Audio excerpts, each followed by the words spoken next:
السلام عليكم، نتمنى تكونوا بخير وفي تمام الصحة والعافية. رمضان كريم أعاده الله عليكم باليمن والبركات. في هذا الفيديو غنصايبوا واحد العصير رائع جدا لذيذ، مذاقه كيحمق بلا حليب، كيجي خاطر ما غاديش تشبعوا منه، وايضا غادي يحيد لنا العطش في رمضان ويقوينا. باش نصايبوه غنحتاجوا لواحد الجزرة هكا تكون شوية كبيرة، نحيدوا لها القشرة ديالها. فالجزر رائع جدا وغيخلينا ما نحسوش بالعطش. من بعد ذلك غنقطعوها لطريفات صغيره، ومن بعد غادي نديها باش نفورها في الكسكاس.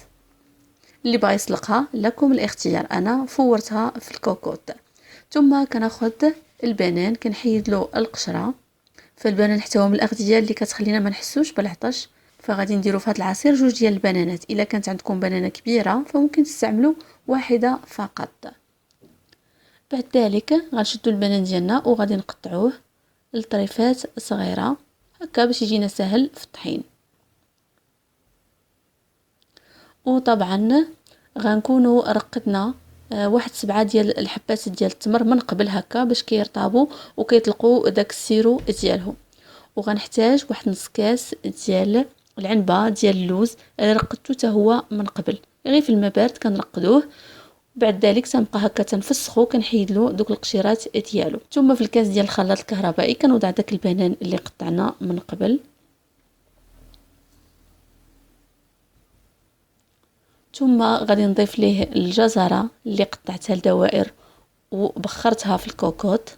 غنضيف ايضا حتى داك اللوز، نص كاس ديال اللوز، وغنضيف التمر حتى هو.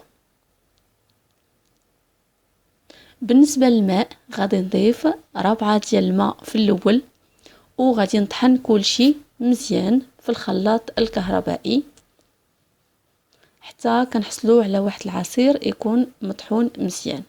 بعد ذلك غادي نضيفوا الباقي من الماء اللي هو 4 اخرى ديال الماء. وبالنسبه للماء نتوما على حسب عاوتاني الجزر اللي درتو، الا درتو جزره كبيره بزاف فانتوما يعني تحكموا في الاختياريه ديال العصير ديالكم. كنطحن كلشي عاوتاني مزيان حتى كيتجانسوا لنا العناصر وكيطحنوا مزيان. كيف كتشوفوا هذا هو العصير، وهذه هي الكميه اللي كيعطي. غنفرغوه في الكيسان باش تشوفوا القوام ديالو الرائع جدا بلا حليب. هذا هو المهم، لان بزاف ديال الناس ما كيبغيوش الحليب.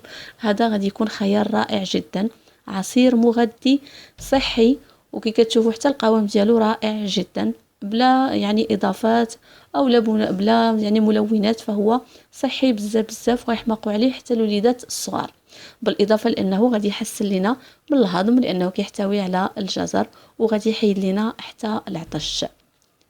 فنتمنى تجربوه وتخليوا لي تعليق اسفل الفيديو، ولا بغيتوا شي توضيح خليوا لي تعليق ايضا. ونقول لكم الى اللقاء في وصفه لذيذه قادمه.